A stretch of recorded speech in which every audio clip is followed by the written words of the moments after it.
It seems to be that a lot of villains these days are written to have depth and complexity. Thanos from the Marvel Cinematic Universe and Final Fantasy XIV's Emmett Selk come to mind. But there is nothing wrong with a simple villain. In fact, some of the best villains we have experienced on our screens are simple yet very effective. In my admittedly biased opinion, Majora from The Legend of Zelda Majora's Mask is one of the best villains we have. Something that is so sinister, but also shrouded in mystery.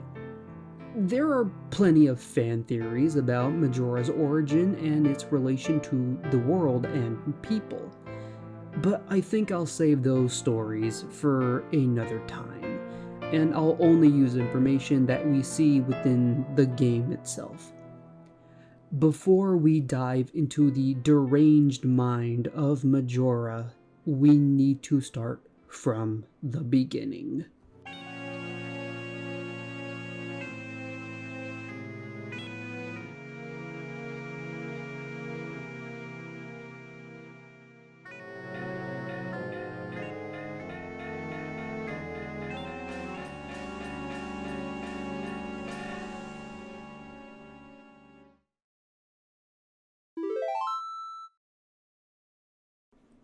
There was once an ancient tribe that used Majora's Mask for rituals involving hexes and curses.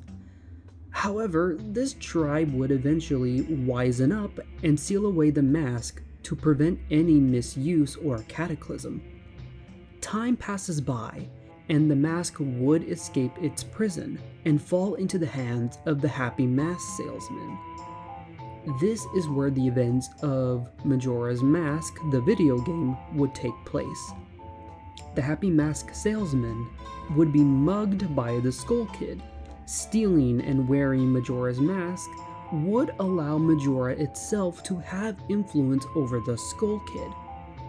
Now that Majora has a vessel, it can properly channel its power and will over the world around it, poisoning fresh water sources in Woodfall, plaguing the mountains with endless snow and storms, making the land uninhabitable, and resulting in many Gorons who would freeze to death, raising the ocean temperatures, killing fish, and possibly even a few Zoras.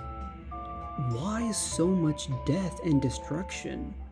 What is the motive? Why does Majora kill? Because it's fun. Right before the final fight with Majora itself, we meet a small child wearing the mask, asking, "Will you play with me?" However, whether or not this is Majora's true form, we don't know. But this does give us the impression that Majora has a childlike demeanor. Even in the manga adaptation, Majora's childish mannerism is re-emphasized as it constantly refers to its desire to play. Majora's second phase, Majora's incarnation, is one that is absurd. The mask grows arms and legs, then proceeds to run and dance while making chicken noises.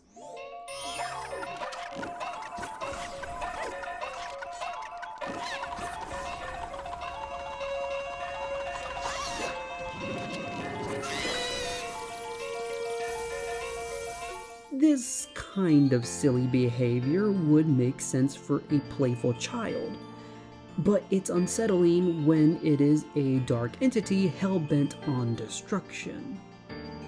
Then there is Majora's final phase, Majora's Wrath, a form that is the equivalent of a child throwing a tantrum, lashing its fury at you, cries in pain when in hurt, yet it seems to laugh immediately after.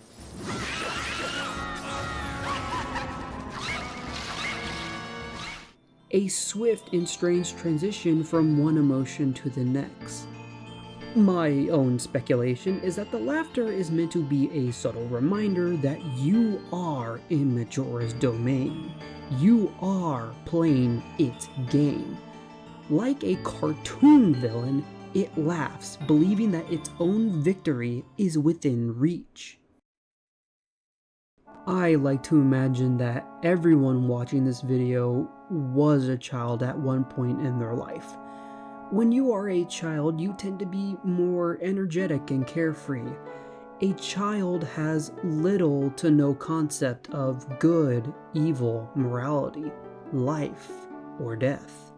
This is what Majora is, a childlike entity where killing is just a game, something that you cannot reason with and sees no wrong in its actions.